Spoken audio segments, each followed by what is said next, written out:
Jadi kalau zikir itu sudah kuat dalam diri kita, ya sudah menghadirkan esensi zikir dalam diri kita, yang dilihat semuanya itu semua anugerah Allah Subhanahu wa taala. Jadi saat dia gembira itu dia bersyukur, dan saat dia sedang mengalami duka dia bersabar. Semua sama sebagai ibadah. Semakin kenal, semakin dekat, semakin mudah. Kadang belum minta sudah diberi. Ada yang orang belum berucap, Allah sudah berikan. Sehingga ketika menghadapi masalah yang sama, ringan, bukan gak punya masalah, akan dihadapi, diringankan oleh Allah. Masalah yang sama, ini sampai ribut, adu argumentasi. Orang ini cuma senyum selesai. Kenalkan kepada Allah, nanti biarkan janji yang disampaikan oleh lisan Rasulullah itu terjadi. Pengen level tertinggi itu butuh perjuangan. Latihan dulu, kan? Menguras fisik, energi, tenaga, biaya, hasilnya indah. Tapi ada jalan cepat untuk mendapatkan itu. Nih aksesnya, bangun kepada Allah. Pak, indahnya begini Pak. Maaf ya. Lihat istri itu, ingat Allah. Lihat anak, ingat Allah.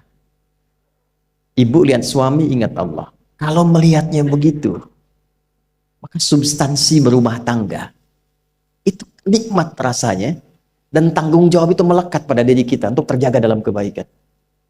Ya. Saya nitipkan handphone saya ke antum, dan antum tahu itu punya saya. Ya, dan Anda mencintai saya misalnya, ta'zim di situ. Mungkin nggak handphone itu ditempatkan di tempat yang tidak baik? Mungkin nggak Anda taruh di lantai begitu saja? Demi Allah saya katakan, mungkin Anda akan mencari tempat terbaik, disimpan di situ, dirapi-rapikan, dilap-lap, karena Anda merasa itu punya saya yang dititipkan pada Anda. Manusia saja bisa Anda perlakukan demikian. Bagaimana ketika Anda melihat anak itu amanah Allah, yang Anda sebagai orang tuanya akan ditanya di kemudian hari. Maka kalau mau bersikap yang nggak enak itu, nggak bisa Pak kita lakukan. Mau bentak tuh nggak bisa. Mau marah tuh ditahan-tahan. Ya. Dan itu dijaga. Lihat istri sebagai amanah Allah itu beda caranya dengan hanya melihat kemanusiaannya saja. Istri melihat suami sebagai amanah Allah akan lain. Ya. Makanya akan selalu sempat dan optimal merawat istri sendiri dibandingkan lihat-lihat istri orang. Begitu sebaiknya. Ibu pun tidak harus berharap, kenapa ya suami saya nggak seperti Ustadz? Harapan yang sia-sia. Sudah ada turunan hikmahnya. Nah itu ada latihannya. Latihannya apa? Alladzina yadhkurunallah, zikir. Jadi kalau zikir itu sudah kuat dalam diri kita, ya sudah menghadirkan esensi zikir dalam diri kita, yang dilihat semuanya itu semua anugerah Allah Subhanahu wa taala. Jadi saat dia gembira itu dia bersyukur, dan saat dia sedang mengalami duka dia bersabar. Semua sama sebagai ibadah. Ajaban li amril mu'min. Kalau sudah seperti itu, kata Nabi, perkara hidupnya mengagumkan, gak ada keluhan. Itu latihannya zikir. Nah, zikir ini di Quran diturunkan dalam bentuk yang pokok berupa amalan ritual. Karena itulah semua bentuk amalan ritual disebut dengan zikir. Jadi kalau kita ingin hadirkan sifat tadi, maka cara pertama tingkatkan ibadah ritual. Salat. Apalagi? Al-Quran. Saya ambil dua dulu lah, supaya nggak banyak-banyak dulu. Yang pokok salat yang kita lakukan tiap hari. Tinggal kuantitas dan kualitas kita tingkatkan. Maaf, lihat sini baik-baik. Salat itu di Al-Quran disebut dengan zikir. Dalilnya Quran surah ke-20 ayat ke-14. Dan langsung disarikan dengan fungsi ibadah sebagai fungsi hidup kita. Sudah? Perhatikan baik-baik. Innani anallah la ilaha illa ana fa'budni wa aqimis salata lidzikri. Itu dalilnya. Sayalah Allah, kata Allah. La ilaha illa ana, tidak ada Tuhan yang layak dipertuhankan dan layak disembah kecuali saya, Allah. Allah. Bagaimana kenal Allah sebagai Tuhan? Ya, yang layak disembah, yang harus dipertuhankan, kenalnya bagaimana? Mendekatnya bagaimana? Fa'budni, sembah saya supaya kamu kenal saya, dekat dengan saya, tahu saya. Bagaimana caranya? Wa aqimis shalah, tunaikan salat.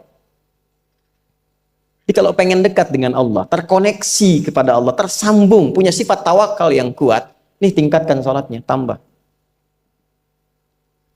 Makanya tiap hari kita sholat 5 waktu itu untuk membangun konektivitas dengan Allah. Sebab kalau sudah dekat, aksesnya pun terbuka semua. Itu maksudnya. Anda dekat dengan pimpinan, akses di perusahaannya kan mudah untuk diakses. Ya kan? Kita punya kenalan yang kuat, yang punya sesuatu, aksesnya mudah dibuka. Kita kenal Allah dan dekat dengan Allah, apa yang sulit bagi Allah. Dan ini kita yakin. Nah sekarang Allah kasih jalan. Coba lihat orang-orang dulu, ya. Mereka ketika akan melatih dirinya untuk tersambung kepada Allah, sholat semua, termasuk para nabi, rasul. Tapi dahsyatnya, ketika ada apapun dalam kehidupannya yang sulit Allah mudahkan, minta langsung dikabulkan. Dan sangat luar biasanya, seringkali terjadi mintanya lewat sholat. Nabi Zakaria itu kan dihukumi istrinya oleh medis itu menopause dan mandul, maaf, nggak mungkin punya keturunan. Kapan mintanya? Dalam sholat. Mohon sama Allah. Dan itu dikabulkan.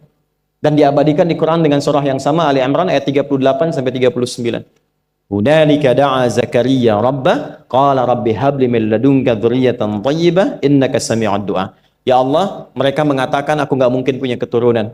Mereka mengatakan istriku punya keterbatasan. Maka aku memohon kepadamu yang tidak punya batas dalam pemberian. Engkau yang maha mendengar. Kalau kepada yang maha mendengar doa saya tidak dikabulkan, mohon tunjukkan kepadaku lewat sholat ini ya Allah, dengan cara apa lagi dan kepada siapa aku mesti memohon. Itu nggak nunggu lama, permohonan selesai turun jawaban ayat 39-nya. Fanadatul malaikatu wa huwa qa'imun yusalli fil mihrab. Turun malaikat mengabarkan engkau dapat kabar gembira akan punya anak, langsung namanya dikasih Allah Yahya. Annallaha yubasyiruka bi Yahya. Artinya hidup yang mustahil menurut manusia, lahir dari rahim seorang perempuan, maaf, yang divonis monopause dan mandul bayi yang hidup, kata Allah nggak ada yang mustahil, lahir dan terjadi itu. Yahya, John, lahirlah. Kapan terjadinya? Saat sholat. Karena itu saat dipanggil sholat, itu isinya tuh kan doa semua. Silakan ngecek, isinya doa semua. Dari mulai takbir, sujud sampai salam, isinya doa semua. Dan itu konektivitas kita dengan Allah, minta. Kapan itu bisa terkabul dengan cepat doanya? Kapan selesai urusan kita? Kalau koneksinya bagus. Makanya disebutnya zikir yang terhubung, yang nyambung. Semakin kenal, semakin dekat, semakin mudah. Kadang belum minta, sudah diberi. Ada yang orang belum berucap, Allah sudah berikan. Sehingga ketika menghadapi masalah yang sama, ringan. Bukan nggak punya masalah. Akan dihadapi, diringankan oleh Allah. Masalah yang sama, ini sampai ribut, adu argumentasi. Orang ini cuma senyum selesai. Betapa banyak masalah kecil diargumentasikan jadi besar. Akhirnya problem. Tapi tidak sedikit masalah besar dihempaskan di atas sajadah. Ketika koneksinya dengan Allah itu kuat, tiba-tiba hilang seketika. Selesai. Makanya Nabi Yakub kalau punya masalah, yang beliau lakukan apa? Dia bentangkan sajadahnya, dia sholat, dia mohon kepada Allah. Itu dilestarikan di Quran surah ke-12 Yusuf ayat ke-86.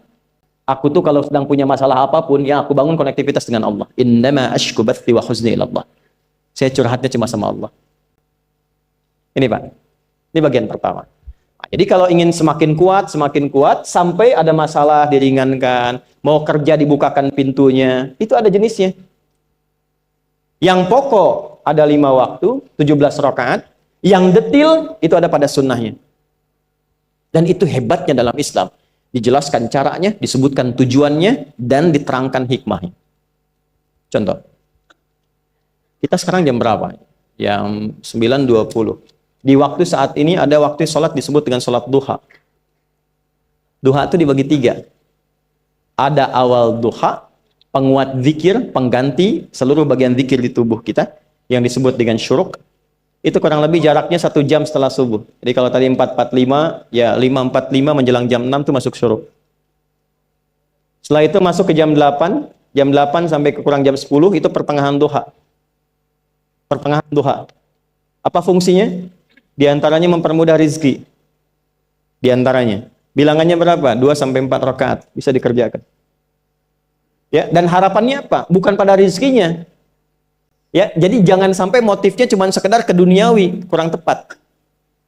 Kenalkan kepada Allah, nanti biarkan janji yang disampaikan oleh lisan Rasulullah itu terjadi. Ya, jangan pada rizkinya, ini terbatas, cuma sampai situ. Tapi kalau kita minta sama Allah, dikasih jalannya itu dari sisi yang tidak kita duga. Anda berhitung, Allah kasih hitungan. Anda tak berhitung, Allah kasih apa yang tidak pernah Anda hitung sebelumnya. Itu poinnya. Maka lakukan sholat, dekati. Itu yang disebut sholat duha. 2 rakaat, tambah lagi 2. Untuk kenal Allah. Kalau sudah merasakan dekat, sudah nyaman, sudah enak, muncullah kemudian kesan dalam hati. Terserah Allah mau kasih berapa. Yang penting sudah enak, sudah damai. Di titik itulah kemudian Allah limpahkan dari apa yang nggak pernah kita duga sebelumnya. Tiba-tiba keluar, kok ada telepon, dapat proyek, dapat macam-macam. Tapi tujuan sholatnya bukan untuk proyeknya. Buat kenal Allah, ulul albab ini. Kalau cuma pengen lancar, baru serabutnya. Kalau cuma pengen lulus proyek, itu baru daging luarnya. Ulul albab itu kenal Allahnya, sehingga dia tahu akses intinya tuh itu. Itu poinnya. Dan gak mahal. Emang kalau sholat duha di Anur bayar, Pak? Pakai biaya. Baiknya luar biasa. Sudah? Satu. Kalau mau lagi misalnya, ini yang paling dahsyat nih. Dibimbing kita sampai ke posisi terbaik di apapun itu. Jadi ayah terbaik, ibu terbaik. Ya, jadi karyawan strategis, di militer terbaik. Terbaik tuh gini, di tempat terbaik yang memuliakan tuh makom namanya. Makanya kuburan sering disebut makam kan? Ya kan? Maksudnya apa? Maksudnya Anda selama hidup berkaryalah yang baik, ibadah yang benar, sehingga Anda wafat pun terhormat. Ya, kata makom itu pertama kali di Al-Baqarah ayat 125, makom Ibrahim. Ya. Ketika Allah sampaikan dalam Al-Qur'an, didapatkan di situ makom Ibrahim, wa idz ja'alnal baita matsabatan lin-nasi wa amna wattakhidhu min maqami Ibrahim. Makanya kalau kita tawaf, itu dari mulai Hajar Aswad kan sampingnya dekat sekitar 5 meter ada makom Ibrahim kan? Itu tapak kaki pertama beliau meninggikan pondasi Ka'bah dan di situ diabadikan kemuliaannya sampai beliau wafat. Dikenal sampai sekarang. Ya, setelah sekian abad. Jadi kalau kita ingin terhormat dan masih dikenang sampai kapanpun, itu makom namanya. Tapi ada cara yang lebih hebat. Anda di posisi itu, lawan pun mengakui memang Anda yang pantas ada di situ. Itu namanya makom mahmuda. Makom mahmuda. Siapa yang bikin urutan 100 tokoh paling berpengaruh di dunia? Siapa? Saya tanya, yang nulis siapa namanya? 100.000? 200.000? Dia mencari langsung di Google tuh. Lambat mas, waktu habis. Michael Chart. Dia yang nulis, maaf ya.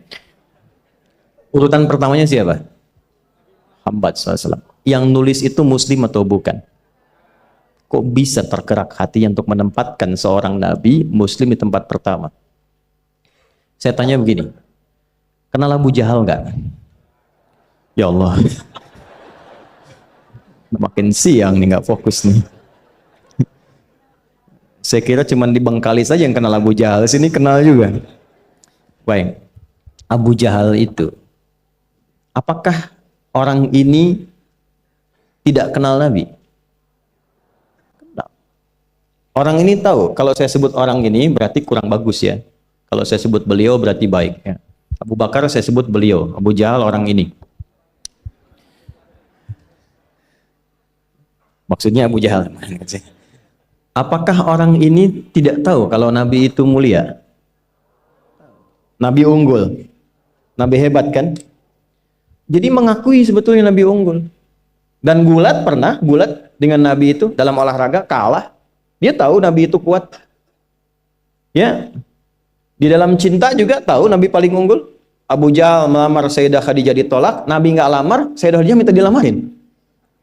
Ya. Dari sejak itulah dia nggak mau tahu semua yang dari Nabi, pokoknya semua harus jelek. Walaupun dia tahu itu baik. Nggak kenal, sampai nggak menanamkan pada dirinya nggak ingin kenal kebaikan Nabi. Nggak ingin kenal pada sesuatu, itu jahlun namanya. Jadi kalau ada mbahnya yang paling bodoh, yang nggak pengen tahu, itu Abu Jahal namanya. Maka sejak saat itu orang ini disebut dengan Abu Jahal. Tapi Abu Jahal pun itu meyakini kebenaran, kekuatan Nabi, cuman karena iri saja. Gitu. Tapi dia nggak bisa nolak. Menilai seseorang di tempat terbaik yang kita nggak bisa nolak dan mengakui memang dia orang yang terbaik, itu namanya makom mahmuda. Tahukah Anda? Jalan untuk mencapai makom mahmuda itu nggak akan mungkin kita dapatkan kecuali mendekati yang punya semua makom, yaitu Allah Subhanahu wa Ta'ala. Dan jalannya lewat sholat. Itu lewat sholat. Tapi karena ini levelnya istimewa, tingkat tertinggi, ya prajurit pengen jadi komandan terhebat yang diakui, nggak ada orang nyoal. Di kepolisian pengen jadi pimpinan yang baik dan semua mengakui sehingga nggak ada yang nyoal. Di perusahaan pengen jadi pimpinan yang ideal, ya semua mengakui, nggak ada yang nolak. Itu maqam mahmudah. Jalannya apa? Ternyata nggak pakai uang, nggak pakai koneksi-koneksi yang tidak jelas. Koneksinya dibangun dengan Allah sehingga Allah melembutkan hati semua orang itu untuk menetapkan dia yang terbaik. Sholat. Karena levelnya tinggi, dinaikkan dari sekedar sholat fardu. Ditempatkan di waktu yang tidak biasa. Butuh pengorbanan, butuh perjuangan. Namanya tahajud. Turunlah Quran surah ke-17 ayat 79 sampai 81 itu.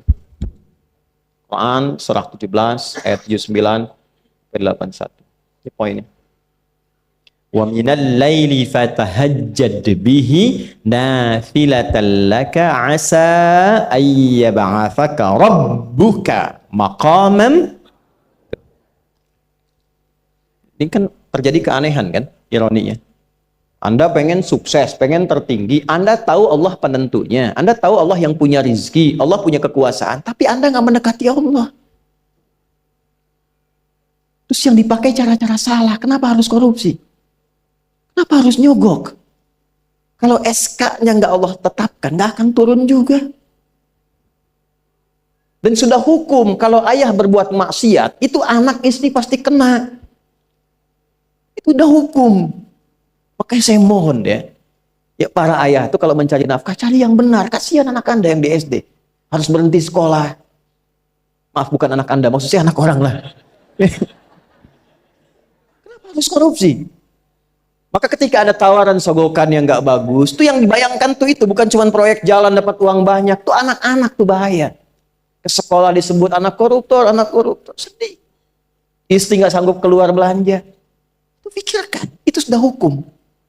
Sudah hukum. Anak juga begitu. Kalau mau berperilaku, ingat orang tua. Sebab ketika tidak baik, orang tua pasti kena. Anak di sekolah berantem, yang dipanggil siapa? Orang tuanya. Itu selalu terikat. Di rumah tangga itu selalu begitu. Karena nafas itu terikat. Semua saling mengikat. Babnya itu jelas. Nah, balik ke sini. Kalau ingin tingkat yang tertinggi, dekati pemiliknya Allah. Ini. Makanya tuh harus punya itu. Itu ringan kalau sudah punya itu tuh Allah. Saya punya Allah. Kita mau apa?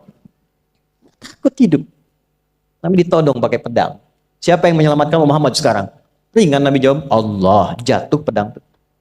Dibalik, kamu siapa yang menyelamatkan kamu? Bingung. Dan punya Allah itu luar biasa. Nah, ini yang harus tanamkan pada jiwa. Punya Allah sebagai Tuhan.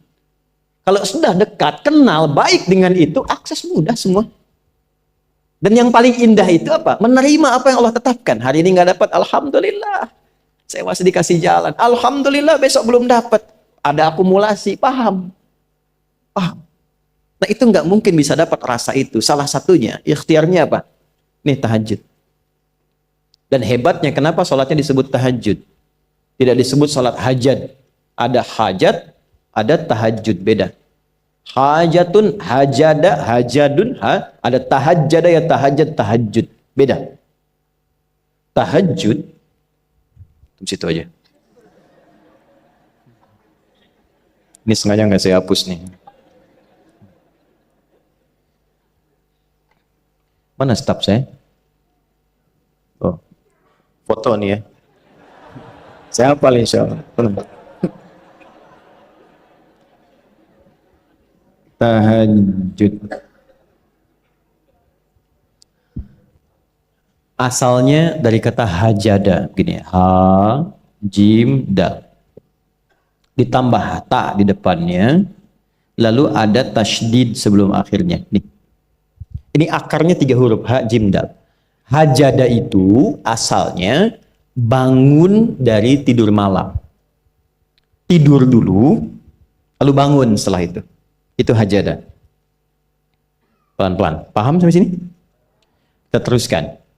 Kalau kita ingin berusaha untuk bangun, mengoptimalkan diri untuk bangun, maka tambahkan tak di depannya. Berusaha untuk mendapatkan atau mencapai sesuatu.